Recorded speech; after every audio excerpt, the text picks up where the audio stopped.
আউতাস AC না হলে নামাজ ভালো লাগে না, ফ্যানের সুইচ যদি একটু এলোমেলো হয়ে যায় মুয়াজ্জিনের মুয়াজ্জিনই থাকে না, এমন একটা মানুষের মানবিকতার দুর্বলতা। আল্লাহ 7টা মানুষের কোরআনে দুর্বলতা দিয়েছেন, তার মধ্যে এটা একটা দুর্বলতা।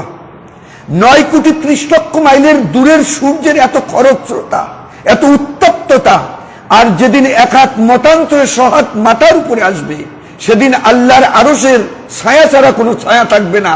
কি বিভীষিকাময় কণ্ঠ কাতির্ণ বেদনা বিদুর উম্মতের অবস্থা হবে। আল্লাহর রসুল বলল 7 ব্যক্তি ওই আরশের ছায়ার নিচে স্থান পাবে, তার মধ্যে হচ্ছে ওয়া রাজুলুন কালবুহু মুআল্লাকুন ফিল মাসাজিদ, যার অন্তরটা মসজিদের সঙ্গে লটকিয়ে থাকে। সুবহানাল্লাহ। আজকে আপনার আমার আত্মবিশ্লেষণ আত্মজিজ্ঞাসা যদি করি, এত সুন্দর মসজিদ, এত উপস্থিতি ছিল, ঘোষণা হচ্ছে ওয়ামান আহসানু কাওলাম মিম্মান দাআ ইলাল্লাহ ওয়া আমিলা সালিহান ওয়া ক্বালা ইন্নানি মিনাল মুসলিমিন। তার কথা হচ্ছে আর কার কথা উত্তম হতে পারে, যে মানুষকে মসজিদে ডাকে, আল্লাহর পথে ডাকে, দ্বীনের পথে ডাকে এবং নিজের পরিচয়টা দেয় আমি মসজিদ কমিটির সভাপতি সেক্রেটারি নই, আমি কোনো হাজী নই, ইন্নানি মিনাল মুসলিমিন, আমি একজন মুসলমান। সেই দাওয়াত এখানে দিয়েছে, অথচ মানুষ যাচ্ছে। একটু যদি চিন্তা করি, এই বৃত্ত বৈভব প্রভাব প্রতিপত্তি, 1 তলা 2 তলা 3 তলা অনেক কিছু করেছি, বৈধ পথেই হোক আর অবৈধ পথে হোক, আজ হোক কাল হোক, আমার জীবনের যখন নিঃশ্বাস ফুরিয়ে যাবে আমার জন্য এমন একটা জায়গা হবে সামান্য কয়েক ফুট মাটি। আমি কি চিন্তা করেছি? আমি এত সুন্দর পোশাক পরিচ্ছদ পরিধান করতেছি, লাক্সারিয়াস লাইফ, এত সুন্দর দামি গামি পোশাক পরতেছি, নিজকে সমাজের স্ট্যাটাস রক্ষা করার জন্য নিজকে অত্যন্ত পরিচয় দিচ্ছি, কিন্তু আমি কি চিন্তা করেছি আমার এই জীবনের অবসান হবে সেদিন আমার ওই সাদা কাপড় ছাড়া তো আমার কোনো সাথী হবে না? আমি কি চিন্তা করেছি এই সুন্দর নুদুস নাদুস তরুতাজা শরীরটাকে প্রফুল্ল রাখার জন্য, আলোকিত বিকশিত করার জন্য হালাল পথে হোক আর হারাম পথে হোক কত লৌহ কত দামি দামি খানাগুলোকে শরীরকে নুদুস নাদুস করতেছি, কিন্তু আমার এই শরীরটা যেদিন ওই মাটির সঙ্গে মিশে যাবে সেদিন মাটির নিচে কত বিষাক্ত সেই সব আপনার আমার শরীরের হাড়গুলো কুরকুর করে খাবে। আমি কি একটু চিন্তা করেছি? এই চিন্তা যখন মানুষের মধ্যে আসবে, মেন্টালি রিভলিউশন আসবে, ইন্নাল্লাহা লা ইউগাইয়িরু মা বিকাওমিন হাত্তা ইউগাইয়িরু মা বিআনফুসিহিম। আল্লাহ বললেন ওই ব্যক্তিটার দ্বারা কোরআনের আলোচনা তার অন্তরে রেখাপাত করতে পারে, দ্বীনের আলোচনা তার অন্তরের মধ্যে অনুভূত হতে পারে, কিন্তু এই চিন্তা চেতনা যার মধ্যে থাকবে না, উলাইকা কাল আনাম বালহুম আদাল, ওই পশুটার সঙ্গে ওই মানুষটার মধ্যে অল আর ইকুয়াল, এটার মধ্যে কোনো ডিফারেন্স নেই। এই যে শীতকাল এসেছে, গত বছর যে কুকুরটা মায়ের পেট থেকে এসেছে, সেই ভোটা কুকুরটা তার জৈবিক মানবীয় পশুত্ব প্রবৃত্তিকে চরিতার্থ করার জন্য এবার তার মা হোক বা একই উদরের সেই মাদি কুকুরের উপর উঠতেছে। একটু উলাইকা কাল আনাম, পশুর সঙ্গে তুলনা করেছে, যাদের সব বোঝে কিন্তু কোরআনের জ্ঞান বোঝে না, হাদিসের জ্ঞান বোঝে না, আল্লাহকে পাওয়ার জন্য, আল্লাহর সন্তুষ্টির জন্য, রেজামন্দির জন্য একটু সময়কে সুযোগ দেয় না। আল্লাহ বলল ওই পশুটার মধ্যে আর ওই মানুষটার মধ্যে কোনো তফাৎ নেই। এই কারণে ভাইরা, আল্লাহ যাদেরকে মাইয়ুরিদিল্লাহু খাইরান ওই ফাক্কা অফুদ্দিন, যাদেরকে ভালাই চেয়েছেন, কল্যাণ চেয়েছেন, মঙ্গল চেয়েছেন, ওদেরকে মসজিদের খাদেম বানায়, ওদেরকে মসজিদের রাহবার বানায়, ওদেরকে মসজিদে আসার সুযোগ দেয়। আল্লাহ, আমরা যারা এসেছি এই এলাকার মানুষগুলো যেন আমাদের জীবনকে আনতাবাক যেন মসজিদে এসে এই কোরআনের জ্ঞান অর্জন করে নিজের জীবনকে যেন, পরকালীন জীবনকে যেন অত্যন্ত আলোকিত করতে পারি, পরকালীন কবরকে যেন প্রশস্ত করতে পারি। আল্লাহ, তুমি আমাদের সবাইকে এই তৌফিক দান করো, আমিন। সম্মানিত ভাইরা, আমি আপনাদের সামনে সূরা লোকমান কোরআনুল কারীমের 21 পারার মধ্যে সূরাটা এসেছে। কোরআনুল কারীমে 25টা নবীর নাম এসেছে। ওয়া রুসুলান কাদ কাসাসনাহুম আলাইকা ওয়া রুসুলান লাম নাকসাস আলাইকা, 25 জন নবীর নাম এসেছে। আবার পরোক্ষভাবে কিছু কিছু কোরআনের নবীর আলোচনা এসেছে। সূরা আনআমের মধ্যে 18 জন নবীর নাম আল্লাহ ধারাবাহিক আলোচনা করেছেন, আর 7 জন নবীর নাম বিভিন্ন সূরার মধ্যে আল্লাহ আলোচনা করেছেন। এই সূরাটা নাম হচ্ছে লোকমান।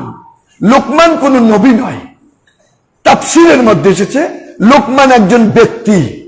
আল্লাহ রাব্বুল আলামিন আল্লাহ তাকে এমন জ্ঞানে গুণান্বিত করেছিল, সেই জ্ঞানের প্রসারতার কারণে, জ্ঞানের ধী শক্তির কারণে আল্লাহ রাব্বুল আলামিন তাকে এমন ইজ্জত দিয়েছেন, ওই ব্যক্তিটাকে কুরআনুল কারীমের একটা সূরার নামে নামকরণ করেছেন। সুবহানাল্লাহ। এই সূরার শিক্ষণীয় হচ্ছে, কোন মানুষ যখন এই কোরআনকে আঁকড়িয়ে ধরবে, কোরআনকে জীবনের চলার পাথর হিসাবে গ্রহণ করবে, জীবনের কর্মময় জিন্দেগিতে কোরআনের হক গুলো বুঝে বুঝে যখন ওই মানুষটা তার চলমান জীবনকে প্রচলিত করবে, পরিভ্রমণ করবে, গতিশীল করবে, আল্লাহ রাব্বুল আলামিন ওই মানুষটাকে দুনিয়াতেও সম্মান দিবে, মৃত্যুর পর জান্নাতুন তাজরি মিন তাহতিহাল আনহার যালিকাল ফাউজুল আযীম তাকে দান করবে। সুবহানাল্লাহ। এই কারণেই এমএ পাস, বিএ পাস, অনেক ডিগ্রিধারী লোক সিগারেট খায় বেড়াইতেছে, চাকরি নাই, কর্মসূচি নেই। কিন্তু যারা কোরআনের ধারক এবং বাহক, কোরআনকে যারা লালন করতেছে, ধারণ করতেছে, আপনারা একটু এখানে অনেক জ্ঞানী আছেন। সভাপতি যিনি ঘোষণা দিয়েছেন, আমার মোস্ট রেসপেক্টেবল পারসন, আমার হাবলু মামা। পাশেই রয়েছেন আজকের সেক্রেটারি, আমার অত্যন্ত শ্রদ্ধাভাজন অনেক মানুষ। একটু নিজের বিবেককে জিজ্ঞাসা করেন, যারা কোরআন পড়তেছে, কোরআন মানতেছে, কোরআনকে লালন করতেছে, আমার বিশ্বাস এই মানুষগুলো সমাজের মধ্যে সমাদৃত এবং ভালো ভালো তারাই খাচ্ছে। এটাই হচ্ছে কোরআনের চিরন্তন মুজিজা। ঠিক লুকমান আলাইহিস সালাম, লুকমানকে আল্লাহ রাব্বুল আলামিন এমন জ্ঞান দিয়েছিলেন, সেই জ্ঞানে গুণান্বিত হয়ে আল্লাহ তার সম্পর্কে অনেক আলোচনা করেছেন। আজকের আলোচ্যর বিষয় হচ্ছে, ব্যক্তিকে আগে ঠিক হতে হবে। আমি হাজী সাহেব খানায় কাবা গেছি, মুজদালিফায় গেছি, রুকনি ইয়েমেনিতে গেছি, মসজিদে নববীতে গেছি, মসজিদে আয়েশায় গেছি, হাজর ও আসওয়াদ গেছি, মিনায় গিয়েছি, আরাফাতের ময়দানে গিয়েছি, কিন্তু আমার ব্যক্তি, আমার পরিবার, আমার স্ত্রী কোরআনের পথের প্রতীক হয়নি। সেই আলোচনা, তাদের কি অবস্থা হবে, সেই আলোচনা এখানে এসেছে। আমি মসজিদের খতিব, আমি ওয়াইজিন, কিন্তু আমার পরিবার ব্যক্তি যদি কোরআনের লালন না করে, ধারণ না করে, সেই ব্যক্তির দ্বারা কখনো সমাজ রাষ্ট্র পরিচালনা করা কখনো সম্ভব হতে। এ কারণেই ব্যক্তিকে আগে পরিশুদ্ধ হতে হবে, পরিবারকে পরিশুদ্ধ হতে হবে, তারপর সোশ্যাল রিকনস্ট্রাকশন, সামাজিক পরিবর্তনের চেষ্টা করতে হবে, তারপর আপনাকে গ্লোবালাইজড একটা শাসন ক্ষমতার স্বপ্ন দেখতে হবে। আমি ঠিক নাই, আমার পরিবার ঠিক নাই, সমাজ ঠিক নাই, আর আমি গ্লোবাল রিভলিউশন করবো, কোয়াইট ইম্পসিবল, এটা কখনো হতে। সেই আলোচনাটা এই আল্লাহ রাব্বুল আলামিন এই সূরার মধ্যে আলোচনা করেছেন। লুকমান এমন জ্ঞানী ছিল, সিরাতের কিতাব এবং তাফসীরের মধ্যে এসেছে, সে ছিল একজন দাস। দাউদ আলাইহিস সালামের সম নবী ছিলেন। দাউদ আলাইহিস সালাম একজন বিশাল নবী ছিলেন, আল্লাহ তাকে আসমানি কিতাব দিয়েছিল। সেই সময় এই লোকমান, আল্লাহ রাব্বুল আলামিন এই বান্দাকে পৃথিবীতে দ্বীনের দাওয়াত দেওয়ার জন্য প্রেরণ করেন। লোকমান ছিলেন একজন দাস, শাম দেশের একজন মানুষ। তিনি মানুষের বাসায় যখন দাস হতেন, চাকরি করতেন, তার জ্ঞানের পরিধি দেখে, জ্ঞানের প্রজ্ঞা দেখে, বুদ্ধিমত্তার ধারণা দেখে মনিব তাকে এত সম্মান করত, এত ভালোবাসত। সিরাতের কিতাবে অনেক আলোচনা এসেছে। একদিন তার মনিব তাকে বলল যে, তুমি তিল গাছ বপন করো, তিল বুনিয়ে আসো। লোকমান মনিবের কথা অমান্য করে সেখানে সে গম ছিটাই এসেছে। যখন সুসন্ধিত ওই বাগানটার ফুল ধরেছে, ফল ধরেছে, মনিব লোকমানকে ডেকে বলতেছে, লোকমান, তুমি মোস্ট ডিসঅবিডিয়েন্ট, তুমি একটা অবাধ্য আমার গোলাম। আমি তোমাকে বললাম তিল বহন করতে, আর তুমি করছো গম, এটা কি অসম্ভব? বলছে, হুজুর আমার কথা শুনেন, আপনি আল্লাহর সন্তুষ্টির জন্য তাহাজ্জুদ পড়তেছেন, ইশরাক করতেছেন, আওয়াবিন করতেছেন, কিন্তু আমি দেখতেছি আমার মনিব লা ইয়াদখুলুল জান্নাতা জাসাদুন গুজিয়া বিল হারাম, হারাম পয়সা খায়া শরীর যদি নুদুস নাদুস করে, লা ইয়াদখুলুল জান্নাতা, সে কখনো বেহেশতে প্রবেশ করতে লা ইকবালু মিনহু, তার দোয়াও কবুল হবে না। আপনি অবৈধ পন্থায় খেয়ে আল্লাহকে ডাকতেছেন, এটা একটা যেমন আপনার কাছে অসম্ভব, আমিও ভাবছি যে আপনি যে জিনিসটা চেয়েছেন এটা দিয়ে বুঝাইলাম যে আসলেই আপনার চিন্তা কখনো সফল হতে।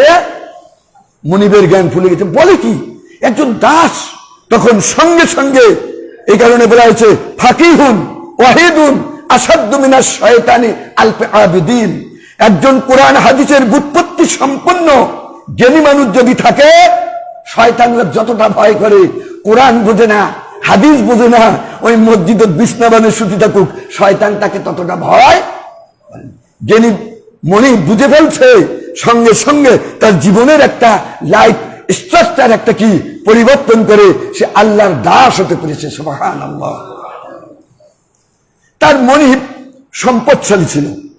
দুই মনিব একদিন বসে গল্প করতেছে যে এই সমুদ্র, এই নদীর পানিগুলো কে খেতে পারবে, যদি খেতে পারে এই ওকে টক্কর দিচ্ছে। অনেক ক্ষেত্রে আমি দু তিনটা যে মূল কাজে যাব, বলতেছে যে আমি পারবো, যদি তুই পারিস আমার সব সম্পদ তোকে লিখে দিব। বলার সঙ্গে সঙ্গে মনিব থেমে গেছে। এই বিশাল স্রোতস্বিনী বেগবান স্রোত, এই পানিগুলো আমি কি পান করতে পারি? আমি অহেতুক একটা কমেন্ট আমি দিয়ে আসলাম।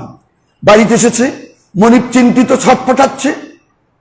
লোকমান বুঝতে পেরেছে, বলছে প্রভু কি তোমার সমস্যা? বলছে লোকমান, আমি একটা মিথ্যা কমেন্ট দিয়ে এসেছি, যদি কালকে এটা যদি আমি করতে না পারি আমি হেয় হয়ে যাব, অসম্মানিত হয়ে যাব, সমাজের মধ্যে আমি কি একজন মৃত্যু হব। বলছে কি? ওই সমুদ্রের পানি, এই নদীর পানিগুলো আমি পান করতে চেয়েছি, যদি করি আমার ওই বন্ধু তার সব সম্পদ দেবে। বলে মনিব এটা একটা ছোট্ট ব্যাপার, কেন টেনশন করতেছে, নো ম্যাটার। তখন গেছে মনিব সহ গেছে, যা নদীর তীরে দাঁড়িয়েছে, দাঁড়িয়ে বলতেছে ভাই আমার মনিব এই পানিগুলো পান করার জন্য এসেছে, তবে হ্যাঁ এই সমস্ত নদীগুলো থেকে তোমাকে কি আইল বানতে হবে যেন এদিকের পানি ওদিকে না যায়। ওর বন্ধু তো বেমালুম, আসলেই তো। সঙ্গে সঙ্গে মনিব তার প্রজ্ঞা দেখে লোকমানকে এত উপঢৌ কোন দিল, লোকমান সেটা বুঝতেও পারল না। এইভাবে একদিন তার মনিব, তার মেহমান এসেছে, বলতেছে লোকমান তুমি আমাকে এই খাসিটা জব করে এর ভালো জিনিসটা আমাকে খাওয়াও। লোকমান জিহবা অর্থাৎ জবান এবং কলিজাটা, কলটা, এটা বিসমিল্লাহটা এটা সুন্দর করে তাকে খাওয়াইছে। খাওয়ার পর বলছে লোকমান এই বকরিটার মধ্যে সবচেয়ে নিকৃষ্ট যে খাবারটা ওটা তুমি দাও। তখন আবার ওই দুইটা নিয়ে এসেছে। বলছে লোকমান বারবার একই জিনিস আনলেন। বললেন মনিব যার জিহবাটা সংযত থাকবে, লিসান ওয়া শাফাতাইন, জবানকে যে কন্ট্রোল করতে পারবে আর যার অন্তরকে পরিশুদ্ধ করতে পারবে, সেই হচ্ছে তোমার মধ্যে উৎকৃষ্ট মানুষ। আর এই দুইটাকে যে কন্ট্রোল করতে পারবে না, সে হচ্ছে সমাজের মধ্যে সবচেয়ে নিকৃষ্ট মানুষ। আল্লাহ রসুল এই হাদিসটা বলেছেন, বুখারী শরীফের মধ্যে এসেছে। আলা ইন্না ফিল জাসাদি মুদগাতান ইযা সালুয়াত সালুয়াল জাসাদু কুল্লুহু ওয়া ইযাল ফাসাদু ফাসাদুল জাসাদু কুল্লুহু আলা ওয়া হিয়াল কলব।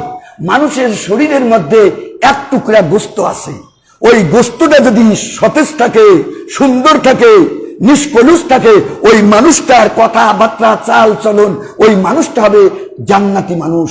আর শরীরের ওই গোশতটা যদি নাপাকি থাকে, ওই মানুষটা হয়ে যাবে সবচেয়ে নিকৃষ্ট মানুষ। আল্লাহ রসুল বলল আলা ওয়াহিয়াল কালব, সেটা হচ্ছে মানুষের অন্তর। এই কারণেই অনেক উনি এভাবে বুঝিয়ে দিয়েছেন।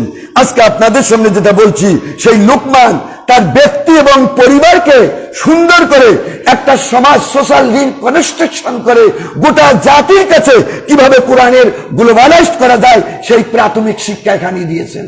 এই প্রাথমিক শিক্ষা যদি কোনো আলেম, কোনো নেতা, কোন ইমাম যদি গ্রহণ না করে, ওই নেতার ইমামের কাছে যদি ক্ষমতা দেওয়া যায়, ওই ক্ষমতা হবে ফেরাউনি শাসনের মতো, নমরুদি শাসনের মতো।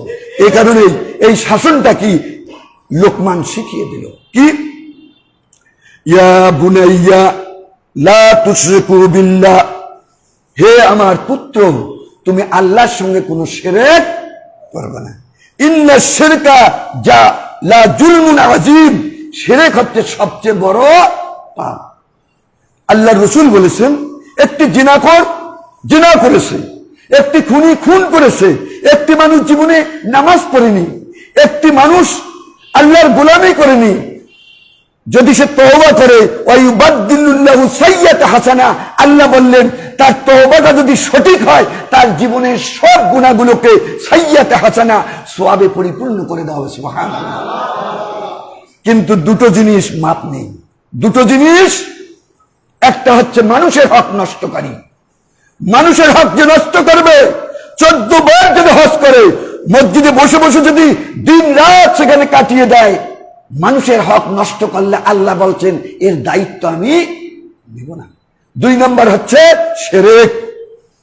ইন্নাল্লাহা লা ইয়াগফিরু আইয়ুশরিকা বিহি, কেউ যদি শিরক করে তার ইবাদত কবুল হবে না। এই কারণেই পুত্রকে বাবা তার পুত্রকে বলতেছে আপনার আমারও দায়িত্ব পারিবারিক ভাবে আমার সন্তানকেও এই দাওয়াতটা দেওয়া দরকার। হে সন্তান, জেনে রাখো শিরক সম্পূর্ণ কঠিন কাজ, লা যুলমুন আযীম, কখনো তুমি এই শিরক করিও না। আজকে বাংলাদেশে শিরকে ভরপুর। কিছুদিন আগে গেল ইন্নাল মুশরিকুনা নাজাসুন, মুশরিকেরা যারা শিরক করে তারা নাপাক। ইব্রাহিম আলাইহিস সালাম এই মুশরিকদের বিরোধিতা করেছে। বিশ্ব নবী নবিকুল শিরোমণি সাইয়্যিদুল মুরসালিন এই মূর্তি পূজার বিরোধিতা করতে গিয়ে সে উতবা সাহেবা আবু জেহেলের উপানলে পড়েছিল।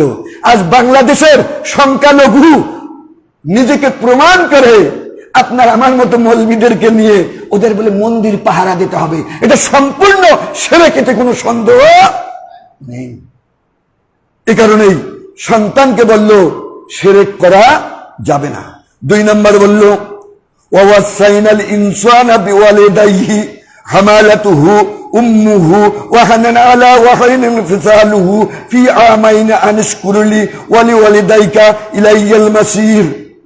তুমি তোমার, হে মানুষ, সন্তানকে বলতেছে তুমি তোমার পিতামাতার সঙ্গে ভালো ব্যবহার করো, কারণ হামালাতু উম্মুহু ফি করারিন মাকিন, ইন্টেনসিভ কেয়ার ইউনিটে মা কত কষ্ট করে আপনাকে আমাকে, হে সন্তান, তোমাকে পৃথিবীতে মা তোমাকে ধারণ করে লালন করে পাঠিয়েছে, এই বাবা মার সঙ্গে খারাপ ব্যবহার করো না। বাবা মা যদি মুশরিক হয়, বিধর্মীয় যদি হয়, বাবা মার সঙ্গে খারাপ ব্যবহার করা যাবে না। কারণ মা ওয়াল ওয়ালিদাতি ইউরদিনা আওলাদাহুন্না হাওলাইন কামিলাইন, মা তার বুকের দুধ সন্তানকে 2 বছর পান করাইছে।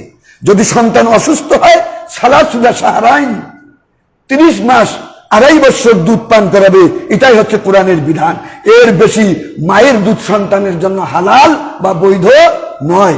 তাই লোকমান তার সন্তানকে বলতেছে, সন্তান তুমি তোমার পিতামাতার সঙ্গে ভালো ব্যবহার করো। যে পিতামাতা তোমাকে এত কষ্ট করে তোমাকে লালন করেছে, ধারণ করেছে, আনিশকুরলি, তুমি কৃতজ্ঞ হও, ওয়াল ওয়ালিদাইকে, তোমার পিতামাতার প্রতি, পিতামাতার সঙ্গে ও বুদুল্লাহ, আল্লাহর গোলামি করো, ওয়াজিল কুরবা, আত্মীয়র সঙ্গে ভালো ব্যবহার করো, আর কি ওয়াবিল ওয়ালিদাইনি ইহসান, পিতামাতার সঙ্গে ভালো ব্যবহার করো। আজকে 2 নম্বর শিক্ষা হযরত লোকমান তার পরিবারের ব্যক্তিগুলোকে গঠন করতেছে। আগে ব্যক্তিকে তৈরি করতে হবে, আগে তার পরিবারকে ঠিক করতে হবে। ইমাম সাহেবের পরিবার যদি ঠিক না থাকে, বক্তার যদি পরিবার ঠিক না থাকে, নেতার পরিবার যদি ঠিক না থাকে, ওইটা হবে বাউঢুলের মতন। বাউঢুলে আম কি সুন্দর পাচ্ছে, কিন্তু কাটি দেখবেন টক। এ কারণেই আপনার আমার ইস্তেকামাত হতে হবে, আকীদা হতে হবে। আমি আমার পরিবারকে, সন্তানকে এই দাওয়াত দিব। আল্লাহ বললেন পরে, ইয়া বুনাইয়া ইন্নাহা ইন তাকু মিসকালা হাব্বাতিন মিন খারদিল ফাতাকুনা ফি সাকরাতিন আও ফিস সামাই আও ফিল আরদি ইয়াতি বিল্লাহ ইন্নাল্লাহা লাতীফুন খাবীর। হে বুনাইয়া, মিসকালা হাব্বাতিন, মাটির নিচে জাররা পরিমাণ কি আছে, আবার কি খারদাল, এবং পাথরের মধ্যে কি আছে, আমি আল্লাহ সব জানি। লাতীফুন খাবীর বিমা, আমি সব জানি। এই কারণেই আল্লাহ আপনার আমার সব জানে। গোপনে অন্ধকারে কি করতেছি আমার আল্লাহ জানে। মানুষের মধ্যে যখন এই চিন্তা হবে, মানুষ চকলখুরি করবে না। গোপনে কানে কানে কবার নয়, ভাই আজ এইটা কর্ম, আজ অমুকের এইটা করব। মানুষের মধ্যে এই অনুভূতি যখন সৃষ্টি হয়ে যাবে, ওই মানুষটা হবে আল্লাহওয়ালা মানুষটা, তার হাত দিয়ে কখনো অন্যায় হতে পারে না, দৃষ্টি দিয়ে সে খারাপ কিছু দেখতে পারে না, তার মেধা দিয়ে মানুষের অন্যায় করতে পারে না। কেননা কিয়ামতের দিনে ইকরা বান্দা পরে দেখো, কিতাবাকা কাফা বিনাফসিকা ইয়াউমা আলাইকা হাসিবা, পৃথিবীতে তুমি কি করেছো, লা ইউগাদিরু সাগীরা ওয়ালা কাবীরা, কিতাব দেখতে আর কইবে আল্লাহ এগুলো ছোট ছোট যেগুলো করছি এগুলোও কেন এই কিতাবের মধ্যে আছে। সেদিন কোনো কিছুই বাদ যাবে। এই কারণেই সোশ্যাল রিকনস্ট্রাকশন, সামাজিক পরিবর্তন করতে গেলে, রুহামাও বাইনাহুম, ভালোবাসা তৈরি করতে গেলে গোপনে হোক আর প্রকাশ্যে হোক, মেধা দিয়ে দৃষ্টি দিয়ে মানুষের কোনো অপকর্ম করার চক্রান্ত করা যাবে না। লাতিফুন খাবির, আল্লাহ সব খবর রাখেন। পরে আবার ছেলেকে বলতেছে ওয়াকিমিস সালাত, নামাজ কায়েম করো। আজকে আমাদের অত্যন্ত এই জিনিসটা, নামাজ কায়েম মানে কি? ইকামুস সালাত নাই, আকিমুস, নামাজ কায়েম করো। কায়েম হচ্ছে মজবুত হওয়া। এখানে যে ফ্যান গুলো লাগাইছেন কায়েম করা হয়েছে, এই যে এটা বসে এটা কায়েম, এটা নড়েও না সরেও না। নামাজ হচ্ছে ওই রকম যেটা বাউ ধুলে হবে না। আল্লাহ রসুল বলেছেন বাইনাল আব্দ আল কুফরি তারকুস সালাত, বান্দার গোলাম এবং কাফিরের মধ্যে পার্থক্য হচ্ছে নামাজ। মান তারাকা সালাতা মুতাআম্মিদান ফাকাদ কাফারা, যে ব্যক্তি নামাজ পরিত্যাগ করলো সে কাফের হয়ে গেল। আজকে সমাজের নেতা, এই এলাকার বড় বড় বিজনেসম্যান, নামাজ নাই, রোজা নাই, আমি একলাই নামাজ পড়ি, ঘুরঘুর ঘুরঘুরে আসি, মসজিদে যাই, ওনার যায় নামাজের কথা সাহস পাই না। যদি আমার হাদিয়া কমে ইমাম সাহেবের, যদি আমার দাওয়াত কমে। আল্লাহর রাসূল বলল বাইনাল আব্দুল কুফরি তারকুস সালাত, যে নামাজ পরিত্যাগ করলে সে কাফের হয়ে গেল। আউয়ালু মা হাসাবিহি ইয়াউমাল কিয়ামাতিস সালাত, কিয়ামতের দিনে প্রথম হিসাব হবে নামাজ। এই কারণেই লোকমান তার সন্তানদেরকে বলতেছে, পরিজনকে বলতেছে যে তুমি কি নামাজ কায়েম করো। এই কারণে আমরা যারা এসেছি নিঃসন্দেহে আমার সেলফ কনফিডেন্স অ্যাপ্লাই করছি, আমরা নিঃসন্দেহে, আমিও নামাজ পড়ি, আমার পরিবার নামাজ পড়ে। আমরা যারা এসেছি আমার মনে হয় ইনশাআল্লাহ এটার মধ্যে আমরা আসি। আল্লাহ আমাদের পরিবারগুলোকে তুমি নামাজিওয়ালা করে দাও, আমিন। বিল মারুফ ওয়া নাহার, সৎ কাজের আদেশ অসৎ কাজে দিতে হবে। আল্লাহ রাসূল বলেছেন এমন এক জমানা আসবে মানুষ সৎ কাজের আদেশ আর অসৎ কাজে বাধা দেবে না। মিন কাবলি আন তাদউনি উজিবাকুম, সেদিন আল্লাহর কাছে মাপ চাইবে, ক্রন্দন করবে। আল্লাহ বলে লা ইকবালা মিনহু। এই কারণেই দোয়া কবুলের শর্ত হচ্ছে সৎ কাজের আদেশ, অসৎ কাজে বাধা দিতে হবে। যেহেতু বিষয় ব্যাখ্যা, ওদিকে যাব না। এরপর আল্লাহ রাব্বুল আলামিন লোকমান তার সন্তানকে বলে ওয়াসবির, তুমি ধৈর্যশীল হও, আলা মা আসাবকা, যখন তোমার উপর দুঃখ আসবে, কষ্ট হবে, যন্ত্রণা হবে, হে পুত্র তুমি ধৈর্যশীল হও, ধৈর্যশীলদের মধ্যে তুমি থাকো। ইন্না যালিকা মিন আজমিল উমুর, এটাই হচ্ছে তোমার একটা স্বপ্ন থাকা দরকার, সেলফ কনফিডেন্স থাকা দরকার।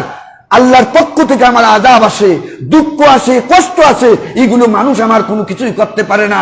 এইটার উপর আমি ইস্তেকামাত থেকে আমি আমার জীবনকে পরিচালিত করব।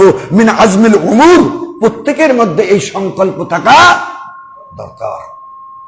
ওয়ালা তুসাগির হাদ্দাকা লিন-নাস ওয়ালা তামশি ফিল আরদি মারাহান ইন্নাহা লা ইউহিব্বুল কুল্লা মুখতালিন ফাকুর। সন্তানকে বলতেছে পৃথিবীতে তুমি উদ্যক্তভাবে অহংকারের বশবর্তী হয়ে চলাফেরা করো না। ওয়ালা তামশি ফিল আরদি মারাহান, অহংকারের বশবর্তী হয়ে পৃথিবীতে চলাফেরা করিও না। ইন্নাল্লাহা লা ইউহিব্বু মুখতালান ফাকুর, আল্লাহ অহংকারীকে ভালোবাসেন না। আল্লাহর গোলাম যারা হবে তারা কেমন হবে? আল্লাহ রাব্বুল আলামিন অন্য সূরার মধ্যে বলেছেন ওয়া ইবাদুর রহমানিল্লাযীনা ইয়ামশুনা আলাল আরদ হাওনা ওয়া ইযা কাতাবাহুমুল জাহিলুনা কালু সালামা। আল্লাহর গোলাম যারা হবে, যারা 5 ওয়াক্ত নামাজ পড়বে, মসজিদে ঘন ঘন আসবে, সকালে উঠে ইশরাক পড়বে, সূরা ইয়াসিন, সূরা রহমান, সূরা নূহ, সূরা মুজাম্মিল পড়বে, শোয়ার আগে 3 তাসবিহ পড়বে। ওয়া ইবাদুর রহমান ইয়ামসুন, এরাই হচ্ছে আল্লাহর গোলাম। আর এদের আচরণটা হবে কালু জাহিলুনা সালামা, কেউ যদি তাদেরকে কষ্ট দেয়, বেইজ্জত করার চেষ্টা করে, সালাম দিয়ে তাদের কাছ থেকে বিদায় নেবে। এই কারণে অহংকার, আল্লাহ অন্যখানে বলেছেন ওয়ালা তামশি ফিল আরদি মারাহান ইন্নাকা লান তুখরিকাল আরদ ওয়া লান তাবলুগাল জিবালা তুলা। অহংকারের বশবর্তী হয়ে জমিনের মধ্যে চলাফেরা করো না। জিবালা তুলা, জিবাল মানে পাহাড়, তুমি পাহাড়কেও ধরতে পারবা না এবং জমিনকেও 1 ইঞ্চি দাবাইতে পারবা না। এই কারণেই অহংকার সবচেয়ে খারাপ জিনিস। লা ইয়াদখুলুল জান্নাতা মান কালা মিসকালা যাররাতিন মিন কিবির। আমার মধ্যে যদি জাররা পরিমাণ অহংকার থাকে, দলিলে কি বোঝে আমি সঠিক, আমি এত হজ করলাম, এত এলেম আমার মধ্যে, দেখলে কিচ্ছু নেই, সব বরবাদ হয়ে যাবে। 1 মণ দুধের মধ্যে যেমন চেনা দিলে দুধ নষ্ট হয়ে যায়, আমার মধ্যে যদি আমলের কিবির ঢোকে, বংশের বাহাদুরি, আমি অমুক বংশের লোক, দেখলে কি পাগল টাগলে বোঝেটা, এইরকম যদি আমার মধ্যে কিবির থাকে, বিদ্যা বুদ্ধির ভাব যদি এরকম থাকে, সম্পদ দানে করে না, ওই কি দান করতে পারে, আমি এত কিছু দিলাম, মসজিদ দিলাম, এটা দিলাম, আমি অনেক কিছু করলাম, এই কিবির যদি থাকে, লা ইয়াদখুলুল জান্নাতা, আপনি আমি কখনো বেহেশতে প্রবেশ করতে। এই কারণেই অহংকার দূর করতে হবে। আল্লাহ রাব্বুল আলামিন পরে তার সন্তানকে আর বললেন কি, ওয়াকসিদ ফি মাশইতাকা ওয়াগদুদ মিন সাউতিকা ইন্না আনকারাল আসওয়াতি লা সাউতুল হামির। তোমরা সংযতভাবে চলাফেরা করো, কর্মে, ব্যবসা, বাড়িতে, যেখানেই যাও তুমি কি ঠান্ডা ভাবে, মার্জিত ভাবে, সুন্দর ভাবে, হৃদয় গ্রাহী ভাবে, প্রাঞ্জল ভাষায় মানুষকে হাস্যোজ্জ্বল ভাবে কথা বলো। কেননা যারা হুঙ্কার দিয়ে কথা বলে, যারা দাপট দিয়ে কথা বলে, আল্লাহ রাব্বুল আলামিন বললেন তাদের স্বরটাতে লাউসাতুল হামির, গাধার স্বর সবচেয়ে কর্কশ। অতএব উম্মতের মধ্যে, বান্দার মধ্যে যদি কর্কশ ভাষী, অহংকারী এরকম ব্যক্তি থাকে, সে গাধার চেয়ে নিকৃষ্ট। সম্মানিত ভাইরা, আমার পরম পূজনীয় এখানে অনেক শ্রদ্ধাভাজন মানুষ রয়েছেন। আমরা এই দাওয়াতটা দিতে একটু আদবের খেলাপ করেছি, আমি ক্ষমা চেয়ে নিয়েছি। আপনাদের কাছে আলোচনা ধারাবাহিক চলবে, যদি আপনারা দোয়া রাখেন। আসুন, আমরা এই মসজিদটাকে এত সুন্দর করেছি। আমার মরহুম মগফুর, আমার এখনো ওই লোকটার কথা মনে পড়ে, ওনার ছেলে আমার ছাত্র এখানে আছে, সেই আমার পরম পূজনীয় মুন্না হাজী সাহেব এত সুন্দর একটা মসজিদ, একটা সামান্য একটা ঘর দিয়েছিল, তিল তিল করে মসজিদের এত সুন্দর অবকাঠামো হয়েছে, একটা রুচিপ্রদ একটা পেশাব পায়খানা বসার একটা আনন্দ, একটা সুন্দর পরিবেশ সৃষ্টি করেছেন। আল্লাহ, যারা এই মসজিদের খাদেম, তাদেরকে তুমি সুস্থ রাখো, তার পরিবারগুলোকে তুমি জান্নাতের আলো আলোকিত করে দাও। পাশাপাশি যারা বর্তমানে খাদেম রয়েছেন, মসজিদের খোরাক হচ্ছে কোরআনের আলোচনা বেশি বেশি করতে হবে, মসজিদে যেন মানুষ বেশি বেশি আসে, এই পরিকল্পনা, এই ধী শক্তি যেন এই বিজ্ঞ মানুষগুলোর মধ্যে আল্লাহ দান করে, এই এলাকার মসজিদটাকে যেন জান্নাতের একটা কিয়ামতের দিনে এই জান্নাতের ওসিলা হিসাবে যেন আজকের এই মসজিদটাকে কবুল করে। পাশাপাশি আমি আপনাদের কাছে আবেদন করতে চাই, আমার পরবর্তী ভাই উনি হয়তো সমাপনী কথা বলবেন।